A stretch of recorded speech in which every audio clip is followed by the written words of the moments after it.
how do you add chords to a melody? I've been meaning to do this video for a long time, and I think this is probably one of the most important lessons that you could ever truly understand because it ties in so much about music theory and is the ultimate example about how music theory is such an essential tool to be creative in a guitar playing or songwriting way, right? So we need an example to kind of go over this, and since you all know that I'm an OG and I live that thug life, we're using Somewhere Over the Rainbow as an example. So we've got the melody that starts off like this.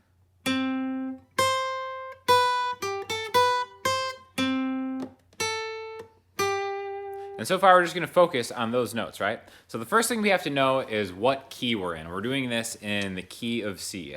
Now, songs will be played in a lot of different keys, but we're just gonna take the melody run here in the key of C major and talk about adding the chords behind this creatively, right? So if you watched any of the other videos, you know the major scale in this position, C's position on your middle finger on the 8th fret, looks like this. So we're actually going to talk about the names of the notes compared to scale degrees today, right?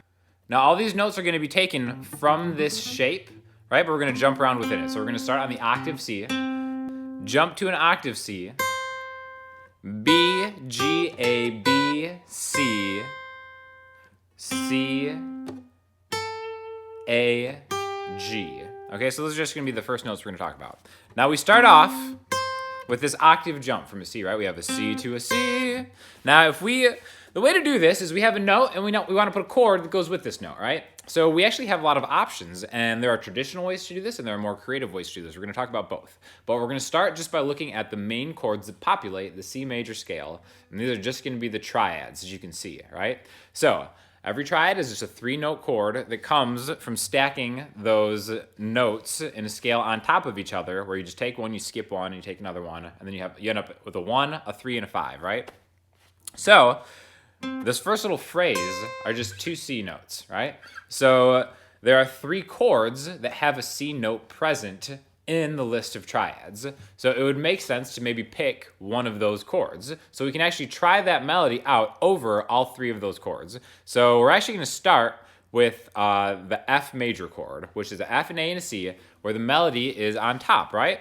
But as you'll see, this is where really knowing your chord voicings comes in handy, because we want to play an F major chord somewhere in this spot where our melody is, right?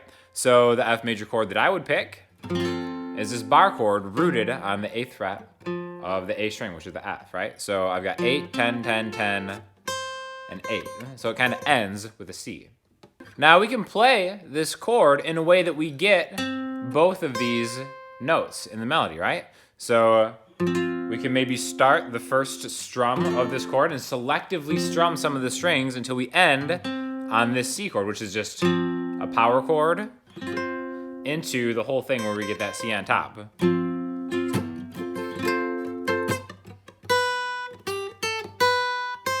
So that might not be the most traditional way to do it, but that's just one option that we have. Another one, chord that has a C in it, is where C is the 3rd. That would be an A minor chord. So we can start the song on an A minor. Now with this voicing right here, I've got that C in a different spot, the 5th fret of the G string, and there's the octave, right? So I can strum this A minor and then add my pinky over there, right?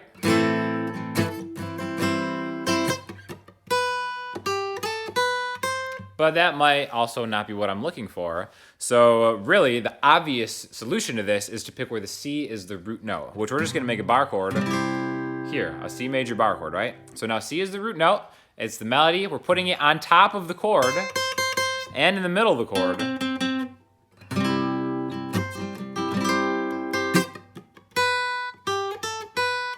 And it's also the first chord of the song. Now, a lot of times, most of the time, the first chord that you hear in the song is the key that the song is in, right? This isn't an exception there. This is in the key of C major, so it makes sense to start on a C major chord because the melody also has a note in the C major chord, which happens to be the root note they're putting on top, right? So, we start with a C, and we've got both of those notes. If you notice, I'm kind of strumming to the first C, and then I'm kind of strumming to the second C on the way up, right? Now the next part, this is where we can start getting a little more creative, right? We have this run. It goes B, G, A, B, C. Now, what we could do is we could do the same thing we did in the first chord and make every one of those notes a new chord where it's the root of the chord, right? So if we have a B, G, A, B, C, we could take all the triads from it and then just play it like, I'll use kind of like higher voicings so you can really hear the melody on top. So we've got C to a C to a B, G, A, B, C. Okay? So again, I've got a B diminished to a G major to an A minor to that B diminished again and back to the C, right? So that's a perfectly fine way to play it. I personally kind of feel that that's a little disconjointed, a little too broken up, because I hear this as a phrase being a group of notes. And a lot of time when you're picking a chord to go with a group of notes, you want to kind of have the chord stay in the same spot. There's not a lot of songs that you can find where the chord changes every time the melody note changes, right?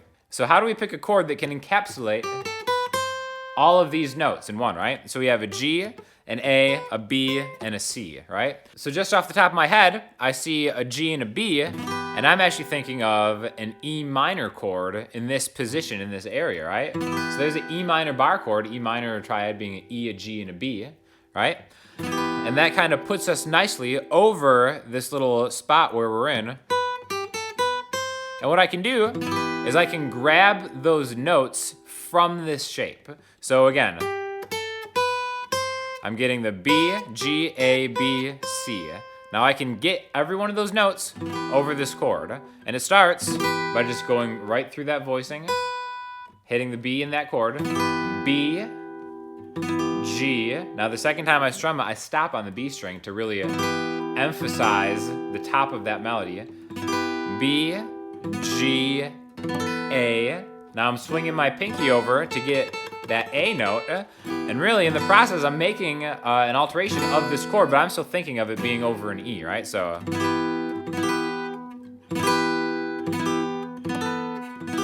back to the B, and then now we're stuck with the C, right? Now what we could do, we could just add that C to an E minor chord. You can go back to the C major chord. There's a lot of stuff that you can do here, but so far we have a C to a higher C,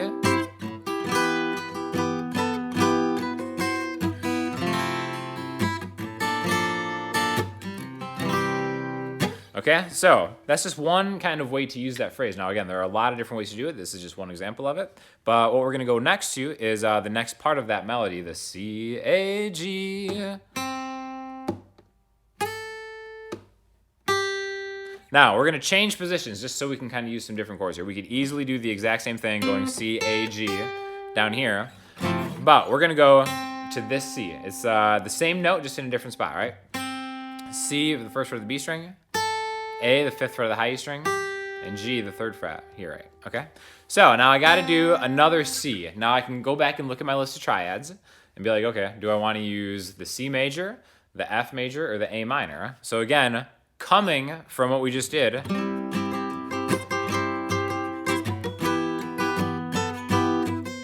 A minor, we could do that. That kind of brings it down a little bit. Like choosing that chord makes it kind of fall, like almost like a minor fall type thing. And again, the chords that you choose have a huge drastic impact on how this song sounds.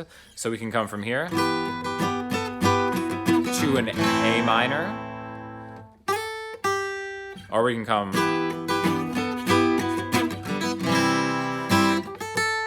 that was C major. So again, it sounds fine. I kind of think it sounds a little bland because we've been kind of on the C for a while already. So if we choose the F chord, where C is the fifth,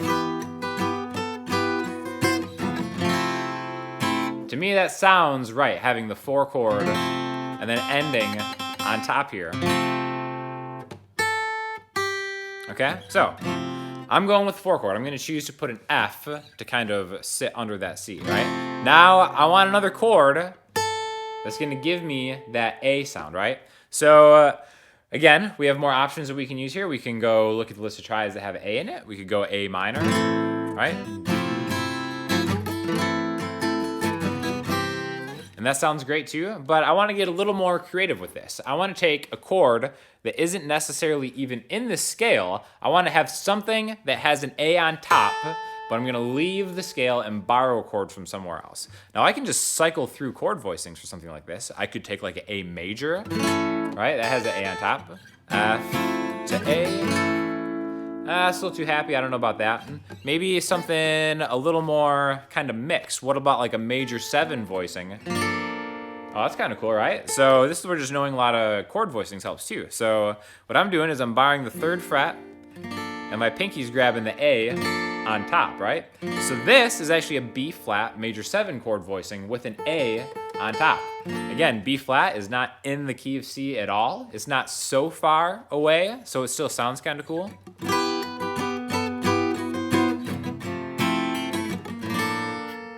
Okay, so there's a little bit of dissonance there, but it's something that like maybe creatively you could like. So we're gonna stick with this one right here and then find something for that G, right? Now, since we've kind of gone in a dissonant way, maybe let's go back to home base to kind of grab that G. Now what I did there is I went to the 1 chord, the C, with the G on top, right? So it's really just regular C major chord with your pinky on the top of the string, right? So far we've got the C to the top, an E minor with the phrase to an F, B flat major 7, back to C. Now there are a lot of different chords that you can choose to do this. This is just kind of like one example of how I'm using triads and extended chords from other keys to pick a chord to go over melody. And now let's go just a few notes further. I think it goes. Right, so we're going to a C, F, E, C, D, E, F, okay?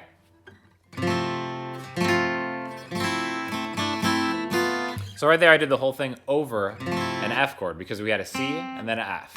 So again, on that list of triads, a chord in the key of C with a C and an F, one that you could choose is an F major, right?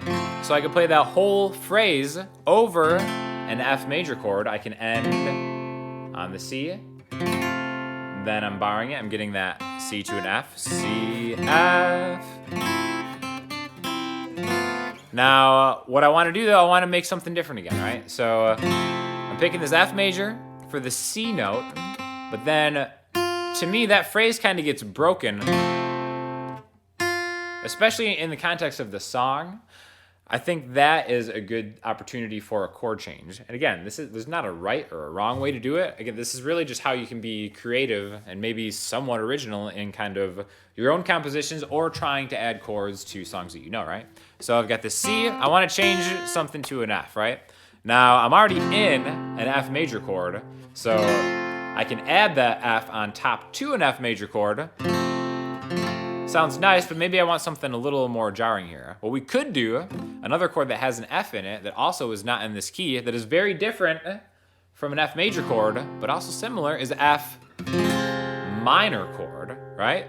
So going from major to minor on the same chord has a very drastic impact. And this is a good example of maybe when you can use a major chord to a minor chord, and then back to home, right?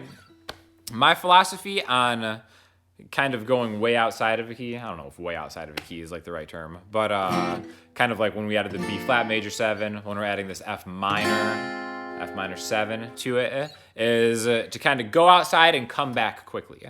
So if we do this, let's go back home and do the rest of that phrase over the 1 chord, C.